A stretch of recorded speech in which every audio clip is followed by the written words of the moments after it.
Shalom guys. Shalom. BICC. Wow, ada semangat hari ini. Semangat. Oke, semuanya teman-teman yang ada di rumah, kita semua mau siapkan hati kita untuk memuji Tuhan dengan segenap hati kita, segenap kekuatan kita, segenap hati dan jiwa kita. Yes. Sebelum kita memuji Tuhan, kita mau berdoa bersama-sama. Citania, kita berdoa. Yuk teman-teman, kita tutup mata kita datang sama Tuhan. Terima kasih Tuhan Yesus, Engkau menyertai kami sepanjang minggu ini Tuhan. Dan saat ini kami punya kesempatan lagi untuk kami beribadah. Kami mau memuji Tuhan, menyembah Tuhan dengan segenap hati kami. Memberi yang terbaik buat Tuhan. Di dalam nama Yesus kami berdoa, kami mengucap syukur. Haleluya. Amin. Oke guys, semuanya yang ada di rumah berdiri ya. Kita sama-sama semangat untuk memuji Tuhan. Oke. Satu pujian, Yesus pokok dan kitalah caranya. Oke semua, tepuk tangannya. Sama-sama katakan,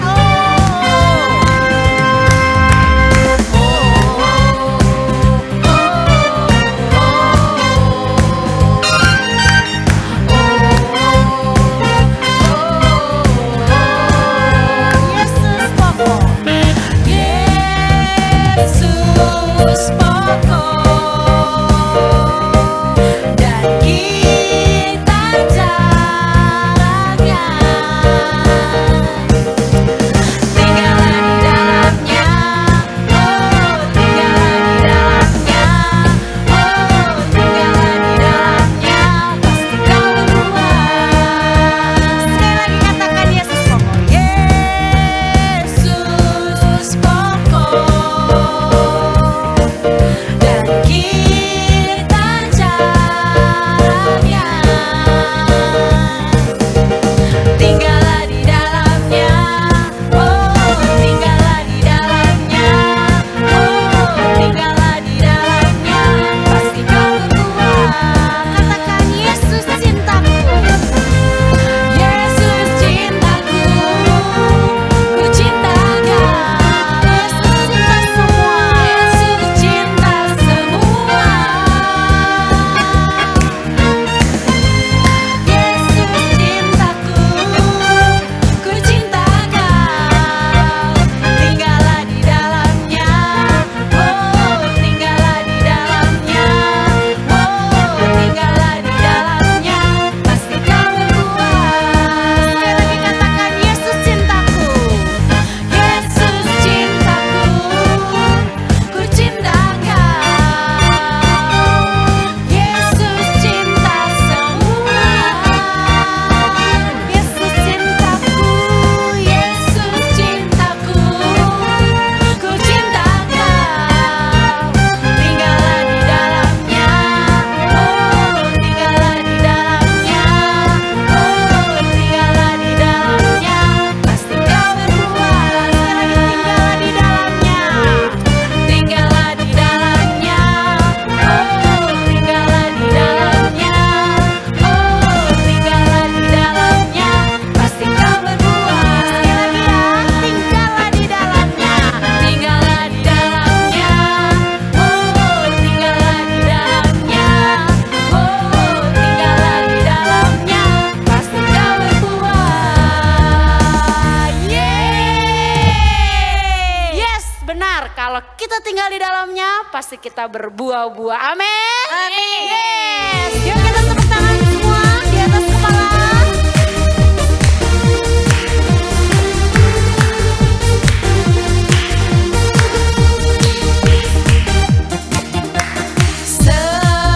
Selangkah demi selangkah, ku maju tanpa ragu, sebab ku tahu Engkau pasti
ajaib Kau Tuhan.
Oke teman-teman, kita semua mau siapkan hati kita sebelum kita mendengarkan firman Tuhan.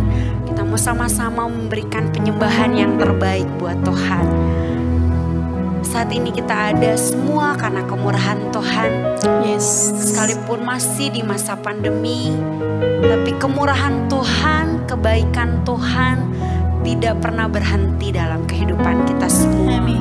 Bahkan sampai saat ini kalau kita masih ada, itu semua karena kemurahan Tuhan. Mari naikkan pujian ini di hadapan Tuhan. Kau hiasi kehidupanku Tuhan dengan kemurahan-Mu. Kau rancangkan segala yang terbaik buat kami Tuhan. Haleluya Yesus. Kau hiasi kehidupanku dengan kemurahan-Mu. Kau rancangkan masa depanku penuh dengan harapan. Aku ada saat ini. Aku ada saat ini. Semuanya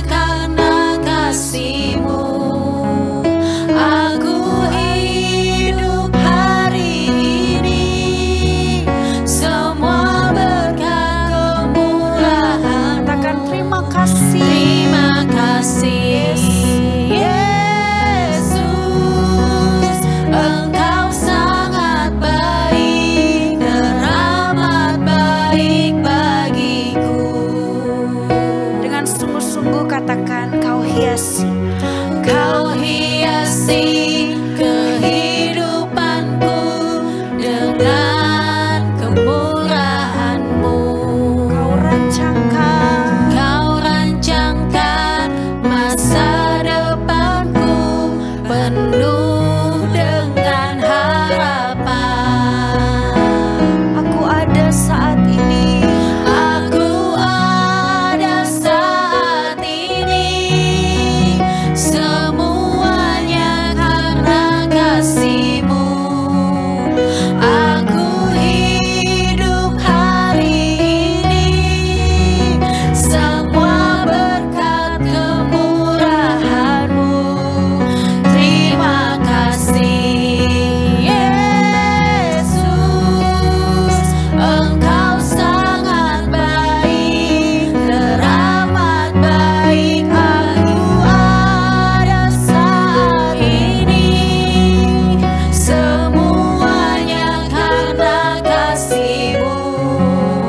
Aku hidup hari ini, semua berkat kemurahan-Mu.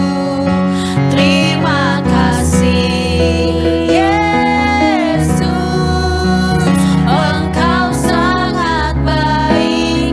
Katakan, aku ada saat ini. Aku ada saat ini, semuanya karena Semua karena kasih-Mu. Aku hidup hari ini, semua berkat kemurahan-Mu. Terima kasih Yesus, Engkau sangat baik, teramat baik bagiku. Kau sangat baik. Engkau sangat baik, teramat baik bagiku. Kau sangat baik. Engkau sangat baik, teramat baik bagiku. Haleluya, Yesus. Benar Tuhan, kami percaya Tuhan, kami merasakan bahwa Engkau adalah Allah kami yang sangat baik. Engkau teramat baik dalam kehidupan kami Tuhan. Dalam keadaan apapun yang kami sedang alami, kami tahu Tuhan tidak pernah meninggalkan kami. Pertolongan Tuhan selalu ada buat kami. Tuhan, Engkau sangat baik buat kami. Tuhan, sebentar lagi kami mau mendengarkan firman-Mu. Kami percaya bahwa firman-Mu Tuhan yang akan menjadi pelita buat setiap langkah kaki kami. Supaya hidup kami di masa muda kami menjadi anak-anak muda yang hidup berkenan di hadapan Tuhan dan menyenangkan Tuhan. Berkati Tuhan Kalisa yang akan menyampaikan firman-Mu. Biar Tuhan Yesus yang akan mengurapi Kalisa dan mengurapi kami semua. Supaya kami bisa mengerti apa yang harus kami lakukan sesuai dengan kehendak-Mu. Di dalam nama Yesus kami sudah berdoa dan bersyukur. Sama-sama yang percaya katakan amin. Halo, shalom adik-adik, apa kabarnya? Pasti dahsyat dan luar biasa. Nah, adik-adik sudah siap untuk mendengarkan firman Tuhan pada pagi hari ini? Yuk, semuanya duduk yang manis ya. Kita mau siapkan hati kita untuk mendengarkan firman Tuhan pada pagi hari ini. Adik-adik, Kalisa punya beberapa pertanyaan nih tentang nama-nama penemu. Coba ya adik-adik jawab ya. Kalisa yakin semuanya pasti pintar-pintar dan bisa menjawab pertanyaan Kalisa. Yang pertama adik-adik tahu siapa penemu dari telepon? Ya, Kalisa lihat tuh adik udah mulai jawab. Betul, penemu dari telepon adalah Alexander Graham Bell. Nah, adik-adik, pada saat Alexander Graham Bell menciptakan telepon, kira-kira maksud dan tujuannya apa ya menciptakan telepon tersebut? Pada saat Alexander Graham Bell menciptakan telepon, pasti dia punya maksud dan tujuan.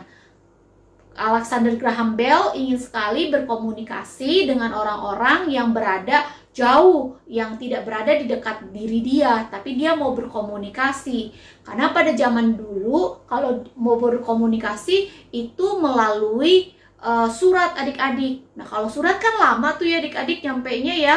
Bisa nyampe beberapa hari, bahkan kalau jauh bisa sampai beberapa minggu. Nah, Alexander Graham Bell memikirkan bagaimana sih caranya supaya bisa berkomunikasi dengan orang-orang yang jauh, tapi di saat yang sama. Akhirnya Alexander Graham Bell bisa menemukan yang namanya telepon. Nah, kita wajib bersyukur ya adik-adik ya. Kita sangat bersyukur kita hidup di zaman modern ini, di mana semua teknologi sudah maju dan juga sekarang telepon itu sudah berkembang menjadi handphone atau smartphone. Sekarang adik-adik kalau mau berkomunikasi dengan orang-orang yang berada jauh di sana, itu cepat sekali adik-adik ya. Tinggal WhatsApp call, tinggal kirim message. Nah, itu gampang sekali kalau kita mau berkomunikasi dengan orang-orang yang jauh. Jadi kita bisa berkomunikasi misalnya dengan teman kita yang mungkin ada di Surabaya. Kita juga bisa berkomunikasi dengan saudara kita yang mungkin ada di Singapura atau ada di Jepang. Wah, kita pokoknya bisa deh berkomunikasi dengan orang-orang yang dari berbagai negara secara langsung. Karena kita sekarang punya alat komunikasi yang namanya telepon atau handphone. Penemunya adalah Alexander Graham Bell. Oke adik-adik, yang kedua pertanyaan Kalisa. Adik-adik tahu siapa penemu daripada lampu? Pasti adik-adik juga sudah belajar ya. Orang ini melakukan percobaan beribu-ribu kali sampai akhirnya dia berhasil menemukan satu benda yang namanya lampu. Siapa dia? Betul, namanya adalah Thomas Alva Edison. Kita wajib berterima kasih kepada Thomas Alva Edison. Kenapa? Karena melalui temuannya saat ini kita bisa menggunakan yang namanya lampu. Kita menggunakan lampu di rumah, kita juga lihat banyak lampu di jalan-jalan untuk memberikan penerangan. Nah, adik-adik, pada saat Thomas Alva Edison menemukan lampu, maksud dan tujuannya adalah supaya ada benda-benda yang memberi penerangan. Nah, waktu zaman dulu adik-adik kalau mau kasih penerangan itu melalui api ya, pakai obor dan sebagainya. Tapi Thomas Alva Edison memikirkan bagaimana caranya supaya ada satu benda yang nggak perlu pakai api tetapi pakai listrik, dan itu bisa digunakan secara aman di rumah-rumah dan di berbagai tempat. Sampai akhirnya dia berhasil menemukan satu benda yang namanya lampu. Oke adik-adik, yang terakhir ya, Kalisa punya pertanyaan yang ketiga. Kira-kira adik-adik tahu gak siapa penemu mobil? Ya, penemu mobil adalah Carl Benz. Adik-adik bisa cari juga ya di Google ya. Nah, Carl Benz ini menyempurnakan penemuan mobil secara detail itu di tahun 1879. Carl Benz ini menyempurnakan temuan-temuan sebelumnya sampai akhirnya kita punya yang namanya mobil ya saat ini. Nah, adik-adik, apa sih kegunaan dari mobil itu sendiri? Pada saat penemu-penemu atau yang menciptakan mobil ini melakukan penelitian, mereka tentu punya maksud dan tujuan ya. Maksud dan tujuannya adalah bagaimana caranya supaya orang-orang bisa mempunyai satu alat transportasi yang lebih canggih, bukan menggunakan binatang. Kalau adik-adik tahu, zaman dahulu kalau mau berpergian itu biasanya menggunakan kuda atau unta. Nah, kalau menggunakan binatang untuk berpergian sebagai alat transportasi, itu biasanya lama banget tuh adik-adik. Bisa butuh beberapa hari kalau untuk berpergian.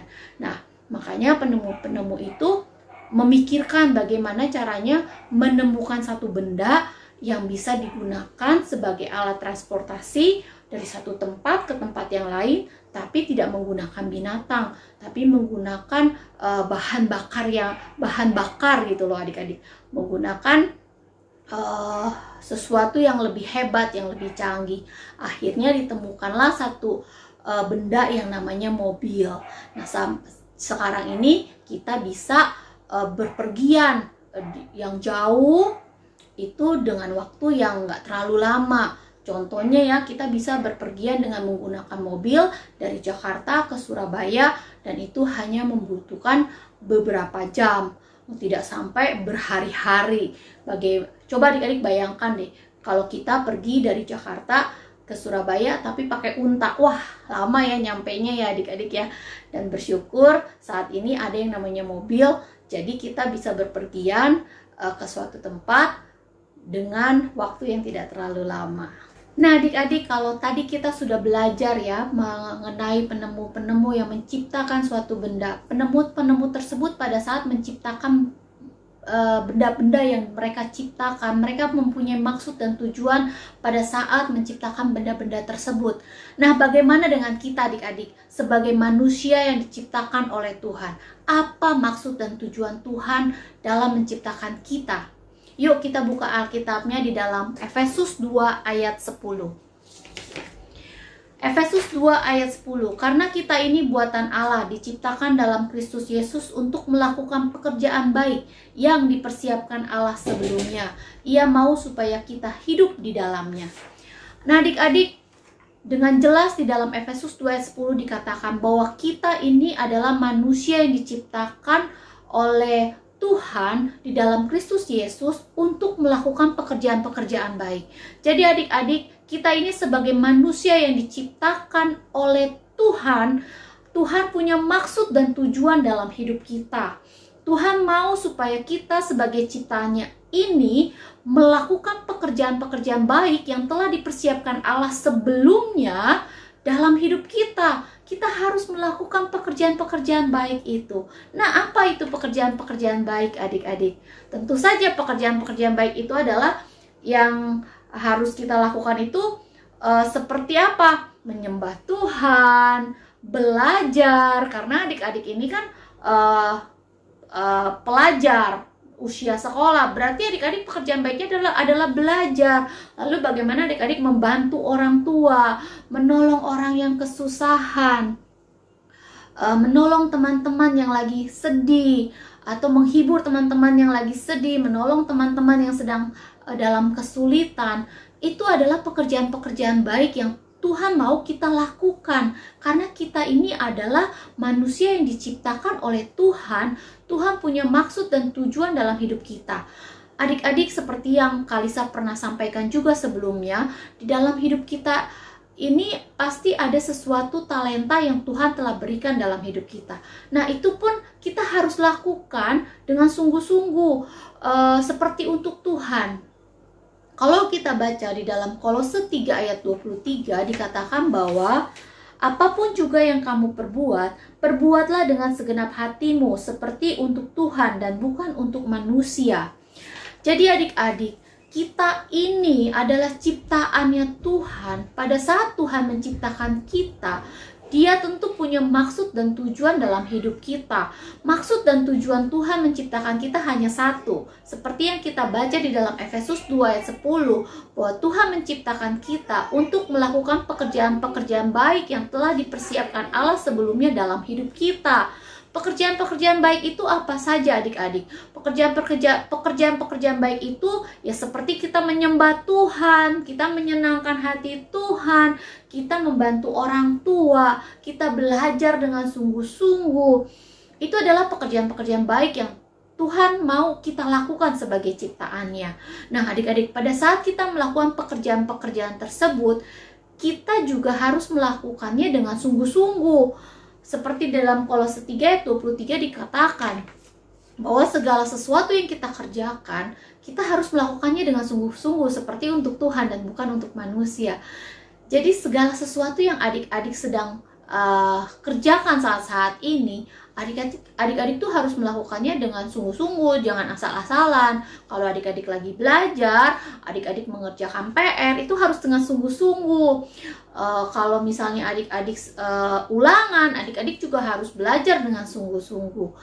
Itu adalah pekerjaan-pekerjaan baik yang Tuhan mau adik-adik lakukan. Nah, nanti semakin adik-adik semakin dewasa, Tuhan akan menambahkan lagi pekerjaan-pekerjaan baik yang harus adik-adik lakukan. Jadi, kita sebagai manusia yang diciptakan oleh Tuhan, udah pasti ada maksud dan tujuannya. Kita harus tahu maksud dan tujuan Tuhan menciptakan kita itu apa. Kalau adik-adik masih ingat ya cerita Yusuf, di mana Yusuf itu dibenci oleh saudara-saudaranya, sampai akhirnya Yusuf itu dijual oleh saudara-saudaranya. Lalu Yusuf mengalami berbagai macam masalah, seperti dia difitnah oleh istrinya Potifar, lalu dia masuk penjara. Di penjara dia menolong juru roti, tapi juru roti dan juru minum ya, mengartikan mimpi juru roti dan juru minum. Tapi pada akhirnya dia dilupakan juga oleh si juru roti. Seperti itu ya adik-adik. Tapi maksud dan tujuan Tuhan atas hidup Yusuf tidak berubah. Kenapa? Karena Yusuf dipilih Tuhan untuk menyelamatkan bangsa Israel dari kelaparan. Sampai akhirnya dia bisa menjadi penguasa di Mesir. Sampai akhirnya saudara-saudaranya bisa datang kepada Yusuf pada saat terjadi bencana kelaparan tersebut. Nah, pada saat itu terjadi adik-adik, Yusuf pun berkata kepada saudara-saudaranya, "Kamu memang meraka-rakakan yang buruk terhadap aku, tetapi Tuhan meraka-rakakan yang baik terhadap aku." Kenapa? Karena Yusuf tahu maksud dan tujuan Tuhan menciptakan Yusuf adalah sebagai penolong pada saat terjadi kelaparan. Ada maksud dan tujuan Tuhan dalam kehidupan Yusuf. Walaupun Yusuf mengalami berbagai macam kesulitan, pada akhirnya Yusuf mengerti bahwa itu semua adalah untuk maksud dan tujuan Tuhan dalam hidupnya. Nah, adik-adik, kalian juga pasti masih berpikir ya, masih mencari-cari tahu, maksud dan tujuan Tuhan apa nih dalam hidup saya? Saya nanti dewasa jadi apa ya, gitu kan ya. Satu yang pasti adik-adik, sesuai dengan ayat yang kita baca di dalam Efesus 2 ayat 10, maksud dan tujuan Tuhan menciptakan kita hanya satu, yaitu supaya kita melakukan pekerjaan baik yang telah dipersiapkan Allah sebelumnya dalam kehidupan kita. Adik-adik harus dengan sungguh-sungguh untuk melakukan pekerjaan-pekerjaan tersebut. Apapun yang adik-adik lakukan saat-saat ini, adik-adik harus lakukan untuk kemuliaan nama Tuhan. Adik-adik harus lakukan dengan sungguh-sungguh, tidak bersungut-sungut. Kalau sekarang tugas adik-adik adalah belajar, maka adik-adik juga harus belajar dengan sungguh-sungguh. Tidak boleh bersungut-sungut. Oke? Nah, ayat hafalan kita pada minggu ini adalah di dalam Efesus 2 ayat 10. Karena kita ini buatan Allah, diciptakan dalam Kristus Yesus untuk melakukan pekerjaan baik yang dipersiapkan Allah sebelumnya. Ia mau supaya kita hidup di dalamnya. Firman Tuhan Kalisa pada pagi hari ini sampai di sini. Adik-adik boleh tutup matanya, lipat tangannya, kita mau berdoa. Tuhan Yesus, terima kasih Tuhan, pada pagi hari ini kami boleh belajar sebagai manusia yang diciptakan oleh Tuhan. Kami punya maksud dan tujuan yang Tuhan telah tetapkan dalam hidup kami. Tuhan, biarlah kami boleh menjadi anak-anak Tuhan yang mengerti maksud dan tujuan Tuhan dalam hidup kami. Bapa, ajarkan kami selalu untuk selalu menyenangkan hati Tuhan dan melakukan semua pekerjaan baik yang telah Tuhan tetapkan dalam hidup kami. Terima kasih Tuhan, hanya di dalam nama-Mu Tuhan Yesus Kristus kami berdoa dan mengucap syukur. Hanya di dalam nama-Mu Tuhan kami berdoa. Haleluya. Amin.